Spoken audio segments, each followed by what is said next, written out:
வரும் இல்லையா, அந்த கிறிஸ்துன்ற வார்த்தை முதல்ல எடுத்துக்கோங்க. அது இன்னைக்கு எப்படி ஆயிடுச்சுன்னா நமக்கு வந்து ஒரு பெயர் மாதிரி ஆயிடுச்சு இல்லையா. இப்போ என் பேர் எப்படி ஜீவன் செல்லதுரையோ, சிலர் எப்படி நினைக்கிறாங்க இயேசுடைய பேர் என்னது, இயேசு கிறிஸ்து. 2 பேர், இயேசு கிறிஸ்து, 2வது பேர் லாஸ்ட் நேம் மாதிரி எடுத்துக்கிறாங்க கிட்டத்தட்ட. ஆனால் அது அப்படி கிடையாது இல்லையா. கிறிஸ்து என்ற வார்த்தைக்கு அர்த்தம் என்னன்னா மேசியா.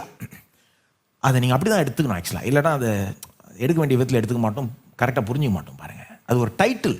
கிறிஸ்துன்றது இயேசுனுடைய பெயர் கிடையாது, இயேசு கொடுக்கப்படுகிற டைட்டில். ஜீசஸ் த கிரைஸ்ட் ஆக்சுவலாக அப்படி வந்திருக்கணும், அப்படி வரலனா. நீங்கள் ஹிந்தி பைபிள்லாம் எடுத்து வாசித்தீங்கன்னா இயேசு மஷி அப்படின்வாங்க. கிறிஸ்துன்ற வார்த்தைக்கு போல மஷி. ஏன்னா கிறிஸ்துவனுடைய அர்த்தம் என்னன்னா மெசியா. யாரும் சொல்லுங்க மெசியா. இது வந்து யூதர்களுக்கு எல்லாருக்குமே தெரியும் பாருங்க. ஆனால் அவங்க எடுக்க வேண்டிய விதத்தில் எடுத்துக்கிட்டாங்க. ஆனால் அதுக்கப்புறம் என்ன ஆயிடுச்சு, காலம் போக போக இது இயேசுனுடைய 2வது பேர் மாதிரி ஆயிடுச்சு.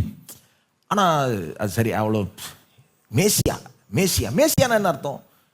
யூதர்களுக்கு தான் அந்த கான்செப்ட் நல்லா புரியும். மேசியானா த லாங் அவைட்டட் சேவியர், எல்லாரும் காத்து கொண்டு இருந்த அந்த ரட்சகர், அதான் மேசியா. ஏன் காத்து கொண்டு இருந்தாங்க? பழைய ஏற்பாட்டில் இவர் வருவார், இவர் வந்த பிறகு எல்லாருக்கும் இவர் மூலமாய் ரட்சிப்பு உண்டாகும்னு எவ்வளோ வாக்கு தத்தங்கள் கொடுக்கப்பட்டது. இன்னும் கேட்டால் பழைய ஏற்பாடே ஒரு வாக்கு தத்தம் தான். It's a promise. ஒட்டுமொத்தமாக எடுத்தீங்கன்னா பழைய ஏற்பாடே ஒரு ப்ராமிஸ். அந்த ப்ராமிஸ், அந்த வாக்கு தத்தத்தின் நிறைவேறுதல் தான் இவர் மேசியா இல்லையா. பழைய ஏற்பாடு ஒட்டுமொத்தமாக எடுத்தீங்கன்னா அது ஒரு தீர்க்க தரிசனம், அது ஒரு ப்ராமிஸ்.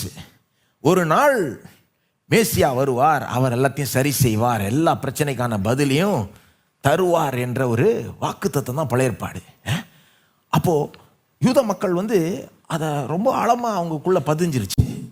இயேசுடைய காலத்தில் வாழ்கிற யூத மக்கள் காத்து கொண்டிருந்தாங்க, எப்படா இந்த ரட்சிப்பு வரப்போகுது, எப்போ தேவன் மேசியாவை அனுப்பி நம்மளெல்லாம் விடுவிப்பார், ஒரு உயர்வான வாழ்க்கையை தருவார், ஆசீர்வாதத்தை தருவார். இந்த ரோம சாம்ராஜ்யத்துக்கு கீழே இருந்தாங்க பாருங்க, ஒடுக்கப்பட்டு இருந்தார்கள், பல விதமான பிரச்சனைகள் நடுவில் இருந்தாங்க. அப்போ அவங்க எப்படி பார்த்துக்கிட்டு இருந்தாங்க, மேசியா வந்தால் அந்த ரோம சாம்ராஜ்யத்தை கவிழ்த்து போட்டு அவர் ஆளுவார், அவருடைய ராஜ்யம், அவருடைய ஆளுகையில் நம்ம எல்லாரும் ஆசீர்வதிக்கப்பட்டு இருப்போம் அப்படின்னு காத்து கொண்டிருந்தார்கள். மார்க் என்ன சொல்லுகிறார்? இயேசு தான் அந்த கிறிஸ்து, இயேசு தான் அந்த மேசியா, எல்லாரும் காத்து கொண்டிருக்கிற அந்த மேசியா. அவர் வந்தால் எல்லா பிரச்சனைகளும் தீர்ந்துவிடும், எல்லா பிரச்சனைக்கான பதில் அவரே. மேசியானுடைய அர்த்தம் அப்படிதான் பாருங்க. இன்னைக்கு நீங்க மேசியான்ற அந்த கிறிஸ்துன்ற வார்த்தையை பார்க்கும்போது எப்படி புரிஞ்சுக்கணும்? இயேசு எல்லா பிரச்சனைக்கான பதிலாக இருக்கிறவர், எல்லா வாக்கு தத்தத்தையும் நிறைவேற்றுகிறவர், எல்லா வாக்கு தத்தங்களும் அவருக்குள் ஆம் என்றும் ஆமேன் ஆகவும்